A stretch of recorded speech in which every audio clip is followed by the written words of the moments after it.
السلام عليكم ورحمة الله وبركاته. مباشرة وبدون مقدمات، كم من مريض مر بحالة صحية متأرجحة بين تحسن وتراجع، يتمنى ويرجو الشفاء، ويعاني بصمت من آثار النحافة التي أنهكته جسديا ونفسيا. أحد مرضاي لم يكن يطلب سوى حياة طبيعية بدون سكري، بدون خمول في الغدة الدرقية، وأيضا بدون مقاومة أنسولين كانت تؤرق كل خلية في جسمه. كان يصلي كل يوم ويرجو الله أن يعيد له عافيته وأن يحرره من تلك القيود الصحية التي أثقلته وأتعبته. وبينما كان يتبع خطة دوائية وضعها له طبيبه، ظلت حالته تتأرجح، أحيانا يشعر بتحسن وأحيانا أخرى تعاوده الأعراض. صحته كانت تموج بين مد وجزر.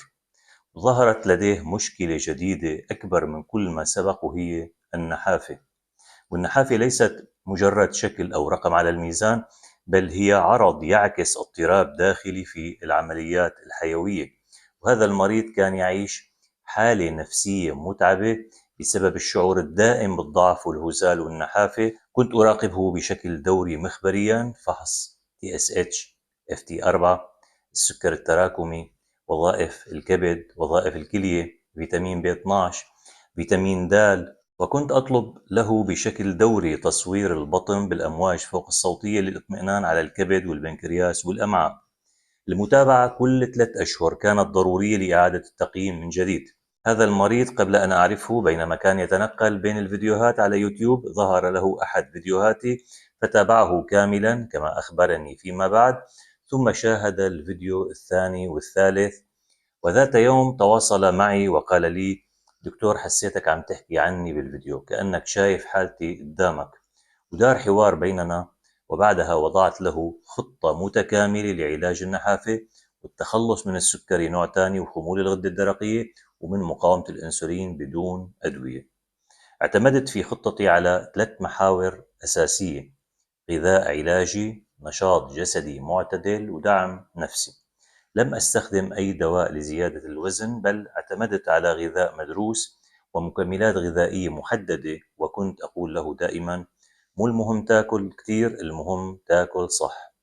النظام الغذائي كان قائم على 3 وجبات رئيسية ووجبتين خفيفتين، مع التركيز على البروتين النباتي والبروتين الحيواني عالي الجودة مثل البيض والسمك والكينوا والبقوليات المنقوعة بالماء بشكل جيد، والدهون الصحية: زيت الزيتون والأفوكادو والمكسرات والنشويات بطيئة الامتصاص الغنية بالألياف مثل الشوفان والبطاطا الحلوة والكينوا والأرز البني. ووضعت له في الخطة تناول بعض العصائر الغنية والمركزة مثل مزيج الموز والحليب النباتي، مثل حليب جوز الهند أو حليب اللوز، مع ربع ثمرة مهروسة من الأفوكادو وربع ملعقة صغيرة من القرفة. اعتمدت مع مريضي قاعدة هامة: لا تأجل الأكل أبدا ولا تنتظر الجوع الشديد. وكان يقول لي: يعني دكتور، حتى لو ما لي نفس؟ أقول له: إيه والله، لو لقمة صغيرة، بس خليك منتظم، جسمك بده وقت ليرجع يتبرمج. طلبت منه يمارس تمارين رياضية داعمة وغير مجهدة: تمارين المقاومة الخفيفة 2 في الأسبوع وأحيانا 3 مرات. الهدف لم يكن بناء عضلات ضخمة، إنما تنشيط هرمونات البناء لديه وتحفيز الشهية وتعزيز المزاج. وكان المشي اليومي لمدة 20 إلى 30 دقيقة جزء ثابت من الخطة. أما المكملات الغذائية فقد أحدثت فرق واضح، وكنت قد وصفتها له بجرعة مناسبة حسب نتائج التحاليل الدورية كل 3 أشهر. في الخطة وضعت الزنك وفيتامين د3، مغنيسيوم، أوميغا 3، وركزت على مجموعة فيتامينات ب وبروبيوتيك لدعم الهضم والامتصاص. كل مكمل تم اختياره بناء على نتائج التحاليل وليس بشكل عشوائي. المريض كان يقول لي: ما عم حس بتحسن بس من الأكل، حتى الدعاء والصلاة عم يعطوني راحة، كأني عم اتنفس من جديد. دعمي النفسي والروحي له كان أساسي، وكنت دائما أشجعه على التفاؤل وأذكره بأن الشفاء بيد الله والجهد علينا. بعد 3 أشهر من الالتزام كانت النتائج مذهلة. السكر التراكمي انخفض من 7.9 إلى 5.5.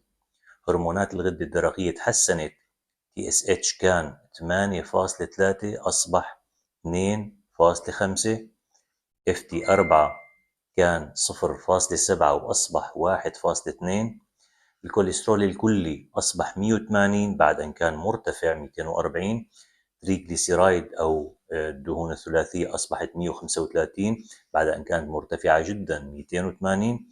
مقاومة الأنسولين هومو اي ار كانت مرتفعة 4.8 أصبحت 2.1. وظائف الكبد ووظائف الكلية أصبحت ضمن المستوى الطبيعي.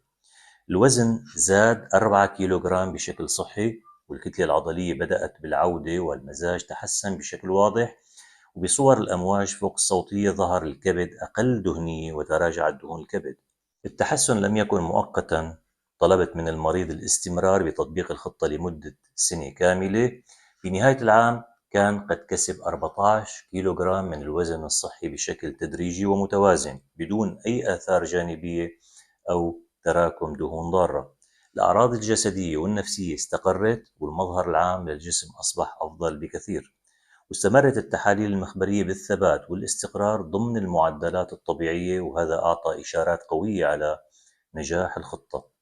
قمت بالتوصية بضرورة الاستمرار بالمراجعة الطبية وإجراء تحاليل شاملة كل 6 أشهر على الأقل لضمان الاستقرار طويل الأمد واكتشاف أي تغيرات مبكرة في حال حصولها.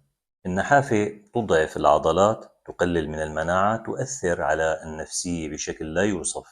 في حالات مثل السكري نوع ثاني وخمول الغدة الدرقية تصبح عمليات الأيض والتمثيل الغذائي بطيئة وغير متوازنة، وهذا يؤدي إلى صعوبة في بناء العضلات أو اكتساب وزن صحي. إضافة إلى ذلك هناك مشاكل الامتصاص المعوي واضطرابات المعدة، وأيضا العامل النفسي الذي يجعل الشهية شبه معدومة. السكري يجعل الجسم غير قادر على استخدام الجلوكوز بفعالية، وهذا يقلل من إنتاج الطاقة وبناء الأنسجة. أما خمول الغدة الدرقية فيبطئ كل شيء، الهضم والامتصاص ونمو الخلايا.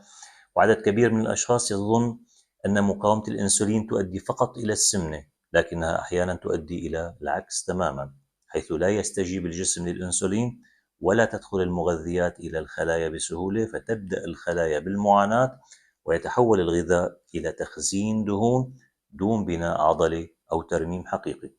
ويأتي العامل النفسي المتهم الصامت بالنحافة، فالإجهاد المزمن والقلق والاكتئاب الخفيف كلها تؤثر في الشهية وفي إفراز الهرمونات المسؤولة عن النمو والاستقلاب. النحافة ليست قدرا بل إشارة لفهم أعمق للجسم. إذا كنت تعاني من النحافة المزمنة فلا تكتفي بتناول المزيد من الطعام، إنما افهم السبب وتابع تحاليلك وعدل غذائك واطلب المساعدة الطبية المتخصصة. فالعلاج الحقيقي يبدأ من الجذور لا من السطح. شاركوا الفيديو مع من تحبون من أصدقائكم وأحبائكم لتعم الفائدة والخير، ولا تنسوا الضغط على زر الإعجاب والاشتراك بالقناة وتفعيل زر الجرس والإشعارات ليصلكم كل فيديو جديد. أرجو أن أكون قد وفقت في تقديم الفائدة لكم جميعا، وأرجو من كل من يحبني ويتابعني أن يدعو لروح أمي الحبيبة الغالية أم نوار بالرحمة والمغفرة. شكرا لفريق الإعداد في قناتي، وأخص بالشكر زوجتي الفاضلة الدكتورة أكابر خضور علي، استشارية بالأمراض الباطنة والغدد والسكري، والتي نعمل سويا كأطباء في صناعة محتوى قناتي معتمدين على دراستنا وبحثنا المستمر. قناتي والفيديوهات التي أقدمها هي لغرض التثقيف فقط، ولا تعد بديلا عن المشورة الطبية المتخصصة. استشر طبيبك دائما للحصول على أفضل نصيحة طبية لحالتك، ولا تقم بتعديل جرعة الدواء بدون استشارته. اكتبوا بالتعليقات الاسم وفي أي بلد تقيمون. دعموا قناتي بالمشاهدات واللايك والتعليقات، وشاركوا الفيديو. شكر كبير ومحبة كبيرة لكل من يدعم قناتي من خلال ميزة شكرا، وأيضا من خلال ميزة الانضمام. أحبكم جميعا، عائلتي الجميلة، عائلة الدكتور نوار علي، بحفظ الله ورعايته.